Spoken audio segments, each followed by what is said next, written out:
Square ஷேப்ல பீட்ஸோட corner எப்படி fill பண்றதுன்னு பார்க்கலாம். ஃபர்ஸ்ட் இந்த கார்னர்ல தான் நம்ம ஸ்டார்ட் பண்ணணும்.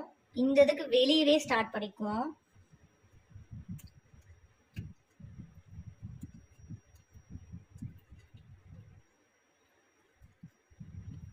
ஸ்டார்ட் பண்ணிட்டு இந்த இதுக்கு வெளியவே ஒரு பீடு போட்டு அதுக்கு பக்கத்துலேயே ஒரு குட்டி லாக் போட்டுட்டு திரும்பவும் இந்த ஒரு பீடுக்கு கீழே இன்னொரு குட்டி லாக் போட்டுட்டு தான் நெக்ஸ்ட் பீடு போட ஆரம்பிக்கணும்.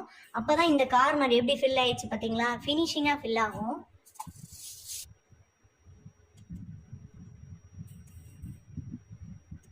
அந்த சைடு மாதிரி தான் இந்த சைடும். இந்த இடத்துக்கு வெளியே ஒரு பீடை போட்டுட்டு இந்த கார்னருக்கு வெளியே ஒரு பீடு போட்டுட்டு அதுக்கு பக்கத்துலேயே ஒரு குட்டி லாக் கண்டிப்பாக போடணும். இந்த லாக் தான் ரொம்ப மெயின். இந்த இடத்துல ஒரு லாக் போட்டுட்டு திரும்ப இந்த பீடு கிட்ட ஒட்டி ஒரு லாக் போட்டுட்டு தான் பீடு போட ஸ்டார்ட் பண்ணணும். அப்போ தான் ஃபினிஷிங்காக இருக்கும். உங்களுக்கே தெரியும் அந்த ஷேப் எப்படி வந்திருக்குன்றத பாருங்க. கார்னர்ல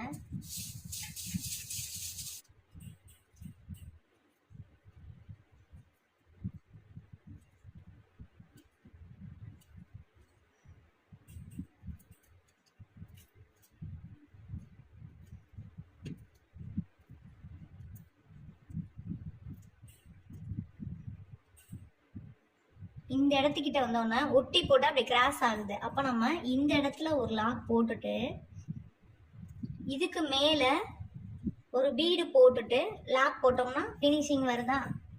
அப்போ நம்ம அந்த மெத்தடில் தான் போடணும். 4 கார்னரும் பாருங்கள் ஃபினிஷிங்காக இருக்கும்.